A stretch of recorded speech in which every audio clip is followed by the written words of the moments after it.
se você gosta de ler fantasia, você vai amar esse livro. O nome é A Guardiã de Pedras, da Cristina Bonfim, e ele é o livro 1 de uma duologia, e ele é simplesmente lindo. Eu realmente amei, ele tá dentro dos livros que eu mais gostei até agora esse ano. Ele tem um mapa do reino, né, do local lá do universo. Ele é muito bonito, sério, gente, por dentro. Vou contar um pouco da história do livro, né? Primeiro, é um reino com dragões, então gira em torno de criaturas mágicas que são os dragões. E existem 9 reinos. Esses reinos, eles se caracterizam pelo um dos frutos do espírito. Então, ele é meio que baseado na Bíblia. Cada um tem uma característica marcante. A da personagem principal, que é a Mayla, é o reino do domínio próprio.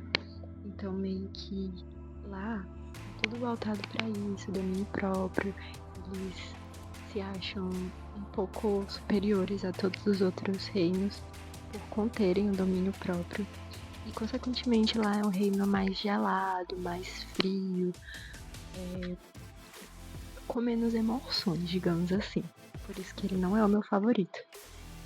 Aí também tem o reino do amor, o reino da mansidão, o reino da alegria. Enfim, são 9 reinos. E a história se passa basicamente pela história da Mayla, que é a personagem principal. E ela é uma guardiã, a guardiã de um livro sagrado, que é um livro que contém toda a história daqueles reinos, o que é que eles têm que fazer, enfim. Só que o problema é que esse livro, ele tá em outra língua e não está disponível para todas as pessoas. E aí existem os guardiões que guardam esse livro para que ele não seja roubado, para que ele não seja extraviado, enfim. O livro começa com a Mayla no seu primeiro dia como guardiã. E também, importante, todas as pessoas têm algum poder, têm algum dom, algum poder, assim. Ela é forjadora de armas, ou seja, ela simplesmente faz uma arma com base no que ela sente, no que ela imagina, no que ela lembra, ela faz uma arma. E aí, no primeiro dia dela, acontece isso, de ela ser a guardiã, ela está guardando o livro, e simplesmente aparece alguém e rouba esse livro. Rouba, na verdade, páginas desse livro. E a história se desenrola com a Mayla tentando pegar as páginas desse livro e se conectando com as pessoas que roubaram esse livro. E aí, essas pessoas são os rebeldes. E os rebeldes são pessoas que não se encaixam no seu reino natal. E o que eu achei mais interessante nesse livro, além da história em si ser muito bem construída, ou seja, os personagens são bem construídos, tem uma gradação entre o relacionamento dos personagens, ou seja, não é da noite pro dia que tem os laços sendo formados. O que eu gostei mais nesse livro é que tem muitos plot twists.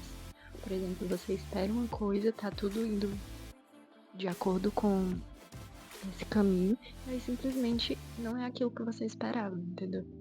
Então, existe o vilão e o mocinho no início do livro, e aí acaba no final, o mocinho é o vilão e o vilão é o mocinho, e a história não era aquilo que a gente esperava, a história que foi passada ao longo dos anos não era aquilo que a gente esperava. E detalhe, existem os originais, que são os dragões originais, os dragões que estavam no início de tudo, no início da criação do mundo, digamos assim. Existe um para cada reino. Tem uma personalidade muito forte, uma personalidade característica de cada reino. Por exemplo, existe o Ecrateia, que é o dragão, o original do reino de Ecrateia, que é o reino do domínio próprio. E você acaba se identificando com um reino, você acaba se sentindo, eu sou muito parte disso. Eu, por exemplo, me senti muito parte de Amari. que é O Reino do Amor. É muito característico, muito parecido comigo. E você se identifica muito com os personagens. Eu gostei muito, muito, muito que ela, a autora, colocou pessoas com deficiência no livro. Por exemplo, tem o Elliot, que ele é surdo, né? E aí eles se comunicam com o Elliot através de Libras. Tem a Uzara também, que ela é do reino da mansidão. E ela é cega. E isso é muito legal, porque a gente não vê muito em livros e filmes pessoas com deficiência. Então eu acho super, super honrável, louvável e pertinente adentrar, né? Colocar essas pessoas em livros, para serem personagens de livros. E existem muitas referências à Bíblia, muitas referências ao mundo cristão, à Bíblia em si. Tem muitas referências, tipo, além da criação em si, da chama eterna, que é a chama eterna é tipo Deus desse reino, e aí remete a Deus. Também tem várias referências a Jesus, várias referências à história da criação, à história da queda do homem, à história de Adão e Eva, a história do fruto proibido, a história de Caim e Abel. Muito, muito, muito interessante isso, eu gostei muito. E eu dei 5 estrelas para esse livro. E eu recomendo demais, demais, demais mesmo.